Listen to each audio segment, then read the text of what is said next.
हम आगे बढ़ते हैं। मध्य प्रदेश में मुख्तलिफ जगहों से और राजस्थान से भी आईएसआई के एजेंट्स गिरफ्तार किए गए हैं। ये वो लोग हैं जो आईएसआई के लिए खबरें इकट्ठा करते थे, सूचना इकट्ठी करते थे, फोटोएं लेते थे, एक प्राइवेट टेलीफोन एक्सचेंज चला रहे थे, उसके ज़रिए इनके हैंडलर से, आईएसआई के हैंडलर से इनकी बातचीत होती थी। लेकिन इस पर भी चुप्पी है हमारे भारत में। क्यों? क्योंकि जो लोग पकड़े गए हैं उनके नाम हैं ध्रुव सक्सेना।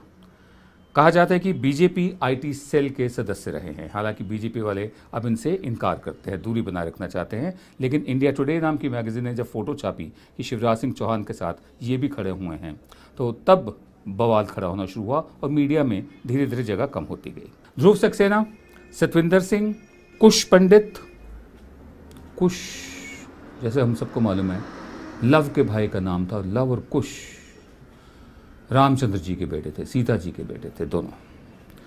कहा जाता है कि लाहौर शहर लव उरू उसका नाम है, लव ने बसाया था, और कसूर शहर जो बहुत दूर नहीं है वो कुश ने बसाया था, कुश उरू। बहरहाल कुश पंडित, जितेंद्र ठाकुर, रितेश खुल्लर, जितेंद्र सिंह यादव, दादू, त्रिलोक सिंह, बलराम, ये वो लोग हैं जिन्हें पकड़ा गया है, जिन्हें पुलिस रिमांड पर भेजा गया।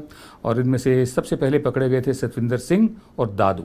ये सुचेतगढ़ में फौजी ठिकानों के फ़ोटो ले रहे थे, तभी पकड़े गए। इनसे तफ्तीश में ये तमाम नाम सामने आए। मैं क्यों आपको ये बता रहा हूँ? कल्पना कीजिए इन सारे नामों में अगर एक भी मुसलमान नाम होता तो कितना बवाल मचता।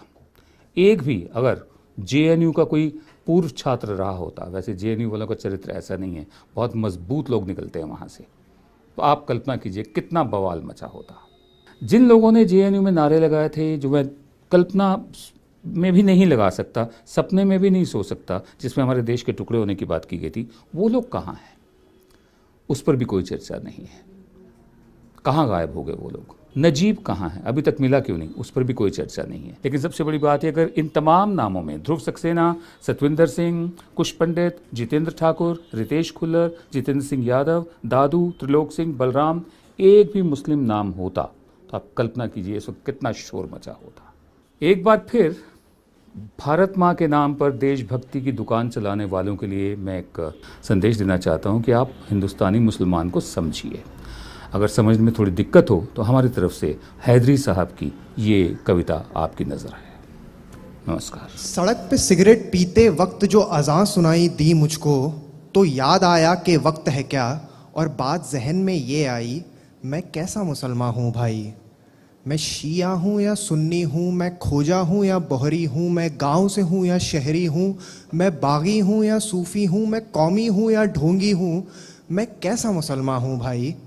मैं सजदा करने वाला हूँ या झटका खाने वाला हूँ, मैं टोपी पहन के फिरता हूँ या दाढ़ी उड़ा के रहता हूँ, मैं आयत कौल से पढ़ता हूँ या फिल्मी गाने रमता हूँ, मैं अल्लाह अल्लाह करता हूँ या शेखों से लड़ पड़ता हूँ, मैं कैसा मुसलमान हूँ भाई। मैं हिंदुस्तानी मुसलमान हूँ। दक्कन से हूँ, यूपी से हूँ, भोपाल से हूँ, दिल्ली से हूँ, कश्मीर से हूँ, गुजरात से हूँ, हर ऊंची नीची जात से हूँ। मैं ही हूँ जुलाहा मोची भी, मैं डॉक्टर भी हूँ, दर्जी भी, मुझ में गीता का सार भी है, एक उर्दू का अखबार भी है, मेरा एक महीना रमज़ान भी है, मैंने किया तो गंगा स्नान भी है, अपने ही तौर से जीता हूँ, दारू सिगरेट भी पीता हूँ, कोई नेता मेरी नस नस में नहीं, मैं किसी पार्टी के बस में नहीं, मैं हिंदुस्तानी मुसलमान हूँ। खूनी दरवाज़ा मुझ में है, एक भूल भुलैया मुझ में है, मैं बाबरी का एक गुंबद हूँ, मैं शहर के बीच में सरहद हूँ, झुग्गियों में पलती गुर्बत में, मदरसों की टूटी सी छत में, दंगों में भड़कता शोला मैं, कुर्ते पर खून का धब्बा मैं हिंदुस्तानी मुसलमान हूँ। मंदिर की चौखट मेरी है, मस्जिद के किबले मेरे हैं, गुरुद्वारे का दरबार मेरा, यीशु के गिरजे मेरे हैं। 100 में से 14 हूँ लेकिन 14 ये कम नहीं पड़ते हैं, मैं पूरे 100 में बसता हूँ, पूरे 100 मुझ में बसते हैं।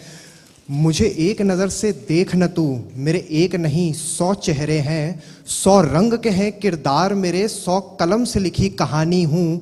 मैं जितना मुसलमान हूँ भाई, मैं उतना हिंदुस्तानी हूँ। मैं हिंदुस्तानी मुसलमान हूँ, मैं हिंदुस्तानी मुसलमान हूँ।